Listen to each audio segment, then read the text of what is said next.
Martie in South Africa asks a question that is pretty common to people who want to know about deliverance. How does one know if you are possessed? How does one get rid of an eating demon? Well, let me hold off the latter part of that answer and deal with the first part. How can you know if you're possessed? Many people want to know that. When people come to see me for a personal one-on-one encounter session, I have them fill out a multi-page, very detailed profile. When I sit down to work with them, I go through that profile and ask them many questions. Before I ever get to the point of dealing with demons, I want to know as much as I can about that individual. Why? Well, I want to know if they have a demon, how did they get the demon? And not only how did they get the demon, but how are we going to get rid of it? If you suspect that you have a demon, I encourage you to first explore all other options. I ask people, have you had mental health treatment? Have you been to see a counselor, a psychologist, a psychiatrist, and have you been evaluated in some way? Have you seen a medical doctor? Have you ruled out all physical and mental health issues? Once we get beyond that, there are some other basic questions. Is there what I call the devil's fingerprint? For example, has the person had a long history of involvement in the occult? Is there generational witchcraft in the family? Is there severe trauma and abuse? In fact, are there multiple instances of trauma? There are scores of other questions that are very important to ask, but by a process of elimination, objectively you look at the situation and determine, can it be explained away by behavioral or environmental factors?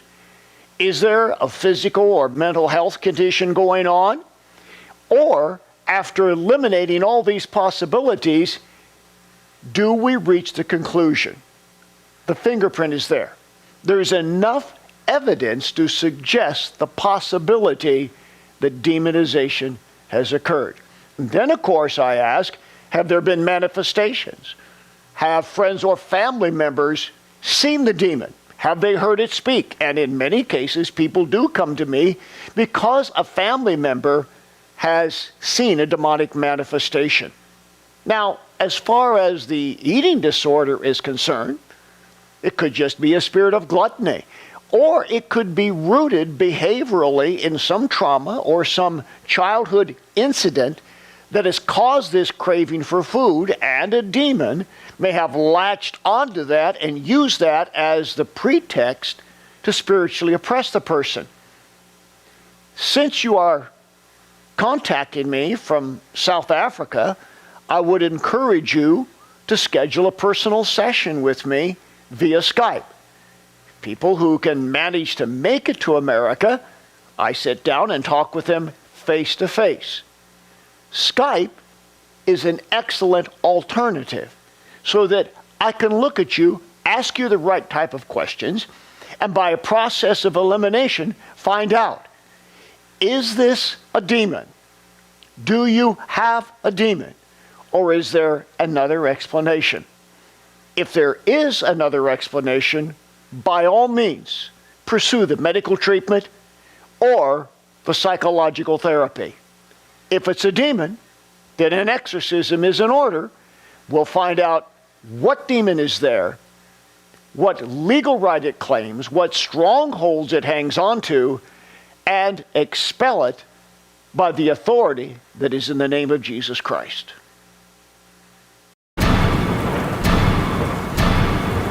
He took the curses away from me. Go see Bob Larson because he can help you. If your life isn't all that it should be, if relationships aren't working, if your health, your finances, or your spiritual life are unhappy, schedule a personal one-on-one encounter with me. We'll get to the root of the issues that are holding you back. We'll give you answers and a whole new direction in life. Oh, what a change, what a difference when you have an encounter with God. Take action. I look forward to seeing you soon.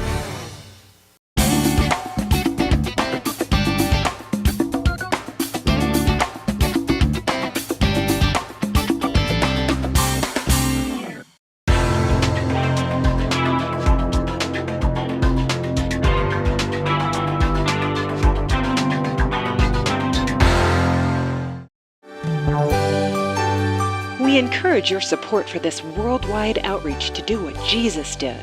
For the latest information on resources, seminars, conferences, training institutes, retreats, and international missions, go to boblarson.org. Thank you for your prayers and financial partnership.